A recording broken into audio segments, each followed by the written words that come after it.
নমস্কার বন্ধুরা, আজকে আমি বানাচ্ছি চিকেন কবিরাজি। খুব সহজে এটা আপনারা বাড়িতে বানাতে পারবেন, তবে ভিডিওটা আপনারা শেষ পর্যন্ত দেখতে থাকুন। আমি এখানে চিকেনের বুকের মাংস নিয়েছি। এর মাংসগুলো আমি ছোটো ছোটো পিস করে কেটে নেব।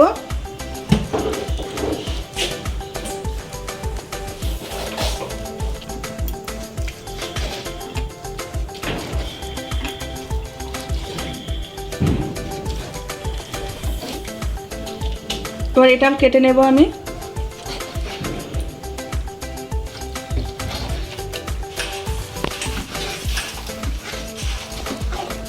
এবার এগুলো আমি কিমা বানিয়ে নেব। চিকেন কিমা আমার করা হয়ে গেছে।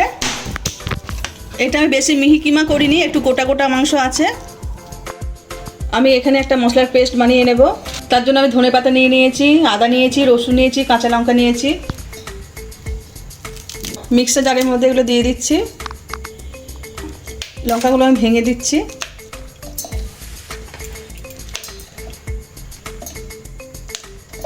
আদা রসুন মশলাটা আমার পেস্ট করা হয়ে গেছে। মাংসের কিমার মধ্যে দিয়ে দেবো মশলার পেস্টটা। এর মধ্যে আমি হাফ লেবু নিয়েছি, লেবু রস দিয়ে দেবো।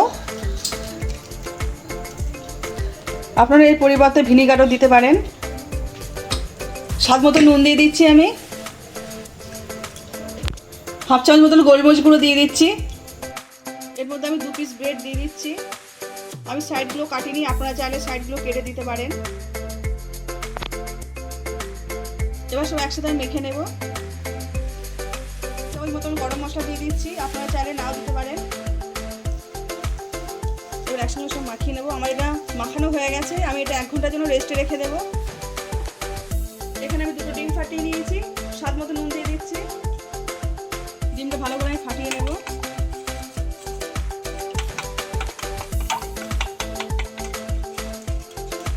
আমি এখানে মাংসের পুর নিয়েছি।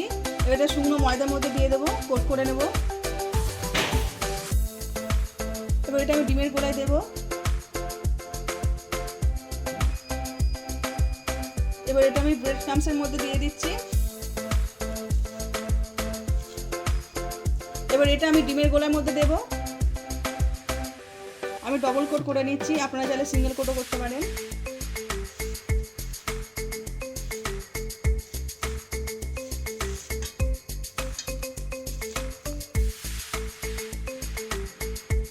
এবার ডবল কোট করা হয়ে গেছে।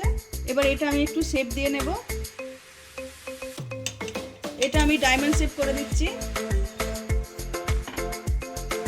এই দেখুন আমি কেমন ডায়মন্ড শেপ করে দিয়েছি। আমার এটা রেডি হয়ে গেছে। এবার তুলে নিচ্ছি আমি এইভাবে ছুরি ঢুকিয়ে তুলে নিচ্ছি। আপনারা হাত দিয়ে তুলবেন না, হাত দিয়ে তুলতে গেলে ভেঙে যাবে। এটা আমি রেখে দিচ্ছি। এরকম করে আমি সব তৈরি করে নেব। আমার চিকেন কাটলেটগুলো একদম তৈরি করা হয়ে গেছে। সেট হওয়ার জন্য আমি ফ্রিজে 1/2 ঘন্টার জন্য রেখে দিচ্ছি। আমার 1/2 ঘন্টা হয়ে গেছে। এবার আমি এগুলো ভেজে নিচ্ছি। দেখুন কি সুন্দর সেট হয়েছে। আমি এখানে একটা দিয়ে ভাজছি, দুটো দিলাম না। দুটো দিলে যদি ভেঙে যায়, ওই জন্য আমি একটা করে দিয়ে ভাজছি। যেহেতু এটা কাঁচা চিকেন দেওয়া, জোর কমিয়ে আমি ভাজছি, নাহলে ভেতরটা ভাজা হবে না, উপরটা ভাজা হয়ে যাবে। আমার এই চিকেন কাটলেটটা ভাজা হয়ে গেছে, আমি নামিয়ে নিচ্ছি। চিকেন কবিরাজি বানানোর জন্য আমি এখানে কাটলেটগুলো আগে সব ভেজে নিয়েছি। আমি এখানে একটা ডিম ফাটিয়ে নিয়েছি। ওর মধ্যে আমি কর্নফ্লাওয়ার দিয়ে দিয়েছি 2 চামচ মতন। 2 চামচ কর্নফ্লাওয়ার দিলাম। স্বাদ মতো নুন দিয়ে দিচ্ছি। এবার এটা আমি ভালো করে ফেটিয়ে নেব। ভালো করে ফেটিয়ে নিচ্ছি। এটা ডিমটা আমি ভালোভাবে ফাটিয়ে নিয়েছি। কড়াইতে আমি তেল দিচ্ছি। তেল গরম হয়ে গেছে। এবার ডিমের গোলাটা আমি এভাবে ছড়িয়ে দেব।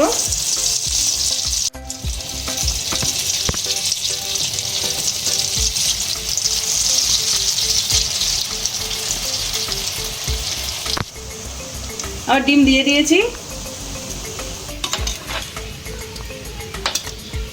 চিকেন কাটলেটের গায়ে আমি একটু ডিমের গোলা লাগিয়ে নিচ্ছি। 2 পিঠে অল্প অল্প করে লাগিয়ে নেব।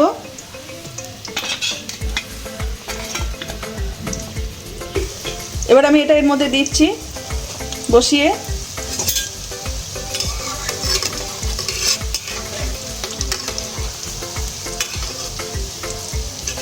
এবার এটা আমি পাল্টে দেবো এইভাবে। এবার করে দিচ্ছি। দেখুন এই যে আমার একসঙ্গে গায়ে লেগে গেছে সব। নিলাম, এটা আমার ভাজা হয়ে গেছে। এবার এটা আমি তুলে নিচ্ছি। আমাদের চিকেন কবিরাজি একদম রেডি। দেখলেন কত সহজে আমি বাড়িতে বানিয়ে নিলাম। আপনারা চাইলে আমার রেসিপিটা ফলো করে বাড়িতে বানাতে পারেন। আজকে আমার এই রান্নাটা যদি আপনাদের ভালো লেগে থাকে তাহলে লাইক করে দেবেন, শেয়ার করে দেবেন, কেমন হয়েছে কমেন্টে জানাবেন। আবার নতুন নতুন রান্না পেতে গেলে আমার চ্যানেলটা সাবস্ক্রাইব করে দেবেন।